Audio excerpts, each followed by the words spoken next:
బయలుదేరి ప్రతి తెలంగాణ ఆడబిడ్డకు ఒక ఉత్తేజాన్ని నింపి ఉద్యమంలో పాల్గొని ఈ రోజు మనకు తెలంగాణ రావడానికి కేసీఆర్ గారి తర్వాత మన కవితమ్మ గారు పనిచేసింది. ఒక్కసారి మిత్రులారా ఆలోచించండి. మనం ఏదైతే నిధులు నీళ్లు అంటున్నామో అవన్నీ వాడుకొని కష్టపడి తెచ్చుకున్న తెలంగాణ ఈ 12 సంవత్సరాల్లో ఏమీ కాలేదు. మళ్ళీ ఎక్కడికి పోయింది? మన ఉద్యోగాలు లేవు, మన యువత అట్లే ఉంది. ఎక్కడ చూసినా మళ్ళీ అరాచకము, అంతా దౌర్భాగ్యమైన పరిస్థితి. పక్క ఏదైతే సమాజం కొరకు పనిచేద్దామని చెప్పి అనుకుని ఒక్కసారి తన వాయిస్ తీసే వరకు ఆడపడుల కొరకు, యువత కొరకు, ఉపాధి కొరకు వాయిస్ గట్టిగా తీసే వరకు టిఆర్ఎస్ పార్టీ ఇమ్మీడియట్ గా అక్కడ పార్టీ నుంచి సస్పెండ్ చేసింది. ఇది ఎంతవరకు న్యాయం ఒక్కసారి ఆలోచించారు మన ఆడబిడ్డలందరూ. అంటే ఒక ఆడబిడ్డ కాబట్టి ఏం చేయలేదు అని చెప్పి అక్కడ పార్టీ నుంచి గెంటేశారు.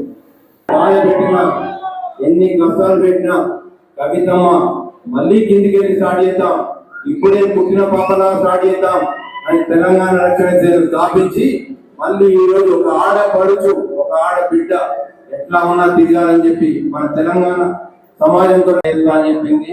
అక్కడ భయం స్టార్ట్ అయిపోయింది. అక్క కాంగ్రెస్ పార్టీ నడిపిస్తుంది. ఎందుకు? మన సమాజం కొరకు, మన సమాజ శ్రేష్ఠు, మన యువత ఉద్యోగాలు కావాలని చెప్పి.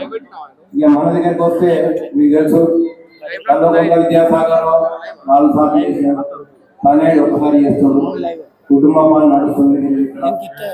మన చక్కెర ఫ్యాక్టరీ ఉందామా, ముద్దంపేట షుగర్ ఫ్యాక్టరీ ఏ రోజు ఓపెన్ కావాలి అని ఏం చెప్పింది ఎలక్షన్ల ముందు?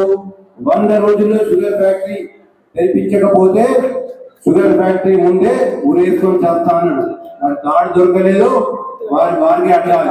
ఒక్కసారి ఆలోచించారు మిత్రుల, మన షుగర్ ఫ్యాక్టరీ ఈ రోజు కింద ఓపెన్ అయి ఉంటే దాదాపుగా మనకు మన రైతు కుటుంబాలు బాగుపడుతుండే. ఉపాధి కొరకు కల్పనలు దుబాయ్ ఎంతో వారు ఆల్మోస్ట్ ఇక్కడ వెంటనే ఉండేవారు. దాదాపుగా మనకు ఈ ప్రాంతం నుంచి 30,000 నుంచి 40,000 వరకు యువత దుబాయ్ అంటే అట్లీస్ట్ మనకు 3,000 నుంచి 4,000 ఉద్యోగాలు ఓన్లీ షుగర్ ఫ్యాక్టరీ నుంచే వస్తుండే. షుగర్ ఫ్యాక్టరీ ఎందుకు ఎర్లీరు? వారు షుగర్ ఫ్యాక్టరీ విద్యాసాగరరావు గారు, సంజయ్, కేటీఆర్ గారి షుగర్ ఫ్యాక్టరీ ఉంచుకుందాం అనుకున్నారు కాబట్టి ఈ రోజు కొరుకుల నియోజకవర్గ రైతులందరికీ అన్యాయం జరిగింది. ఒక్కసారి ఆలోచించండి మిత్రులారా, ఇది మనకి ఎంత దౌర్భాగ్యమైన పరిస్థితి అంటే వాళ్ళు అలా పాలించుకుంటే పోతున్నారు, చెప్పుకుంటూనే పోతున్నారు. మనకు మాత్రం కొరుకుల నియోజకవర్గం డెవలప్ కావట్లేదు. రైతులకు అన్యాయం చేసారు. 2018 ఎలక్షన్ ముందు ₹1 భోజనం అని చెప్పారు.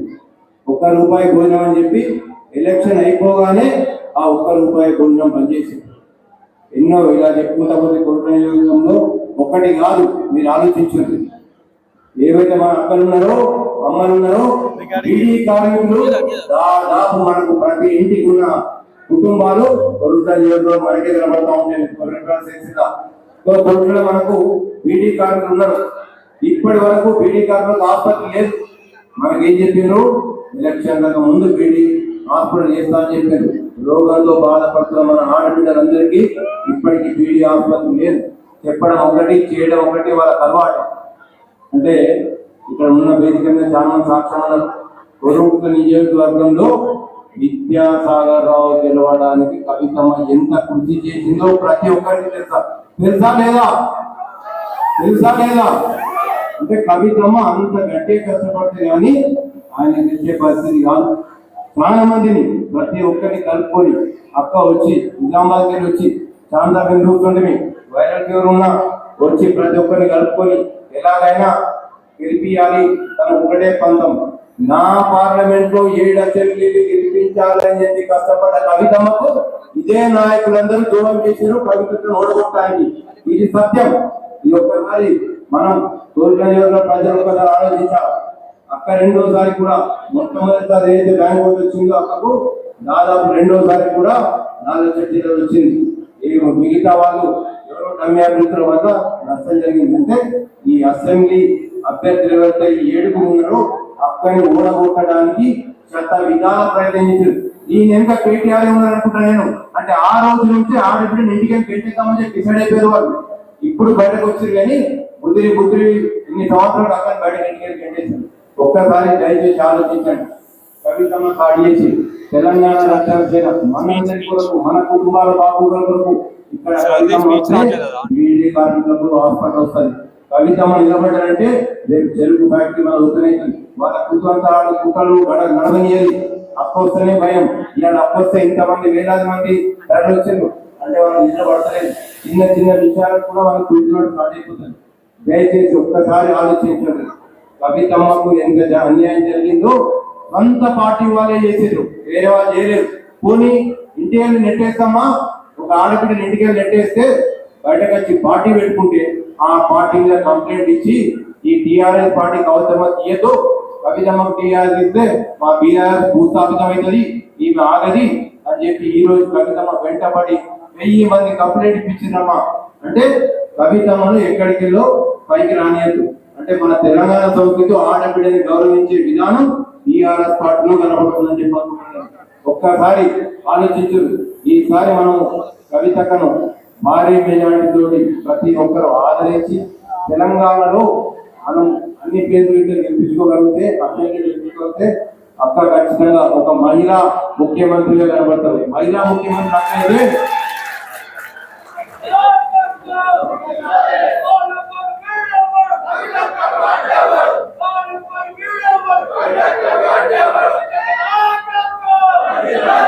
మహిళా ముఖ్యమంత్రి అయితే అమ్మా తల్లిలాగా అక్కలాగా ఇంట్లో ఏదైతే మీ అందరికీ ఆడపిల్లలాగా ఉంటే ఒక కుటుంబాన్ని బాగుపరుస్తారు. ఇంట్లో మగవాళ్ళు జాబ్ చేస్తారు, వాళ్ళు జాబ్ చేయకపోతారు. ఇంకెవరు చూస్తారు? ఒక తల్లి, ఒక అక్క, కుటుంబంలో పిల్లలు ఎట్లున్నారు, వాళ్ళ బాబులు ఎట్లున్నాయి, కుటుంబాన్ని నడిస్తే పరిస్థితి ఇవన్నీ ఒక ఆడబిడ్డనే చూస్తుంది. మన ఇంటి ఆడబిడ్డ ఒక ఆడబిడ్డని మనం గెలిపించుకుంటుందంటే ఈ రోజు మహిళా సమాజం అంతా బాగుపడుతుంది. ప్రతి ఒక్కరు కష్టాలు తీరుతాయి. ఒక్కసారి దయచేసి కవితకు మనం గట్టిగా ఉండి చప్పట్లతో చేద్దామని చెప్తున్నాం. కవితకు ఖచ్చితంగా ఎక్కడ మా గల్ఫన్నర్ ఇక్కడ దాదాపు కొన్ని వేల కుటుంబాలు గల్ఫన్నర్ ఉన్నారు. గల్ఫన్నర్ పోయే పరిస్థితి ఇక్కడ ఉన్న విద్యాసాగర్ రావు షుగర్ ఫ్యాక్టరీ ఇటువంటి చేయకపోవడం వల్ల ఈరోజు గల్ఫన్నర్ బాధపడుతుంది. ఇటువంటి గల్ఫన్నర్ దుబాయ్కి రావాలంటే కస్టమ్స్ క్లియరెన్స్ ప్రాబ్లం అయినప్పుడు కూడా కవితమ్మ వాళ్ళ కస్టమ్స్ క్లియర్ చేయించి వాళ్ళను ఇంటికి పంపించడం జరిగింది. ఎన్నో విధాల గల్ఫన్నర్లను ఆదుకోవాలని చెప్పి అక్కడ ఇప్పుడు తెలంగాణకు ఒక యూనిట్ అక్కడ ఒక గ్రూప్ ఉంది, గల్ఫన్నర్ గ్రూప్ ఉంది మాకు. సో ఈ గల్ఫన్నర్ కుటుంబాలకు కూడా ఒక్కసారి దయచేసి కోరుకుంటూ ఈ అక్క ఆధ్వర్యంలో అనే నచ్చి నేను అక్కడ పనిచేస్తున్నా. మా అందరం కలిసి పనిచేద్దాం. జై తెలంగాణ, జై తెలంగాణ, జై కవితక్క, జై కవితక్క, జై టిఆర్ఎస్. ఈ అవకాశం అందరికీ ధన్యవాదాలు.